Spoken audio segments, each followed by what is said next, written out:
We are not one-dimensional beings with a monolithic personality. Inside each of us resides a multitude of parts, a true internal cast of characters. Just like at a disco, there's always going to be more than 4 people. And then there's a part that's not a part. In disco, we call that omniversal self. I like omniversal self because this is the foundational awareness, whether I'm awake or dreaming, or if I was 2 or 12, it's that foundational I amness. And yeah, of course, we needed an O for disco, but that's omniversal self. So lots of different personality parts in the mix. Omniversal self, I could spot the common 4, could help me better relate to others and interact with them and get better results and more morale and synergy and all the great stuff. And also it helps me understand how these parts typically act when they're stressed out, right? So on that side, it's disco, and we go and we spell out the common 4 parts. Of course, never trying to squash anyone into a box, never trying to say that there's only 4. That's disco. But what comes out of that then, once you start to notice your parts, is you realize that sometimes these parts along the way picked up an extra little helpful role for you.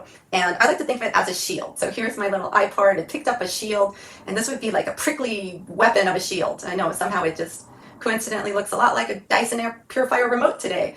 So parts pick up different shields along the way. And other models might say, oh, kill your dragons, kill your ants, the automatic negative thoughts, conquer your saboteurs, even tame your dragon, I don't like, because these parts always have helpful intent. And if they picked up a new standard operating procedure, a new shield along the way, what we really don't like is the shield. So if we are curious, if we have compassion, and we get to know this part better and how it thinks it's helping us and what it's afraid of if it drops the shield, well, then we're getting somewhere, right? If you're constantly just playing whack-a-mole with these 4 parts, why would you do that? And kill the dragons, kill the this, and just whacking them. Well, guess what? You didn't heal them. Right? They didn't readjust. When this part drops this shield, it's back to the naturally resourceful, full of vitality, often like childlike qualities of awesomeness, right? So we're not telling you to conquer anything or kill anything or squash anything. We're saying, let's get to know these parts. Let's get them to drop their shields. And I don't label those parts then as like when a D part picks up a shield, when an I part. Sure, I give examples because people love examples. They love examples. It makes things easy. But when you get to know your parts, whether you're in disco or not, only you can name your parts, and only you can talk about their fears and their interests and maybe their new roles that they picked up and all of that. So it's a very personal exploration. Sure, spotting those 4 out there in the world is great because now, too, it helps me not take things so personally. If I see these parts on parade, I'm like, oh, look at that, right? Versus me taking everything so personally. So it's wonderful to explore the disco side of the 4 common personality parts. And then it's also awesome to notice the parts that have picked up shields in yourself, always ever with helpful intent. In real life, though, sometimes I call it helpful/helpful, where this is not helping me anymore, little part. This is not helping me anymore, right? Let's have a very compassionate conversation about this. So that is a masterclass I call Drop the Shield.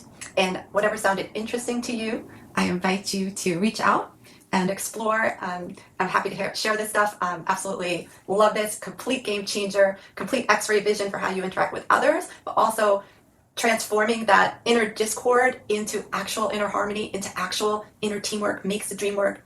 Even walking away from this video, realizing like, wow, those are parts, and I have a part that's not a part.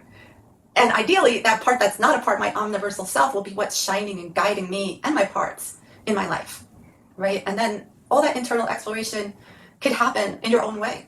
And you don't need me, quite honestly, but I'm happy to share different tricks. And it's not really so much as tricks, different techniques that could be really, really, really helpful as you embark on this exploration.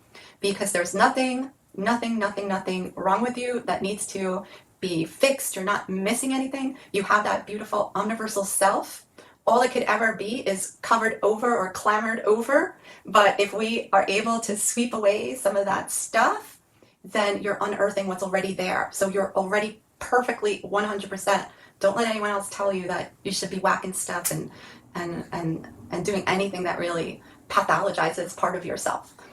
I hope you like this video. I'm Jessica Jake. I love sharing disco, multiplicity of mind, omniversal self, super conscious leadership, all these things that help us unearth our beautiful vitality and share it with the world.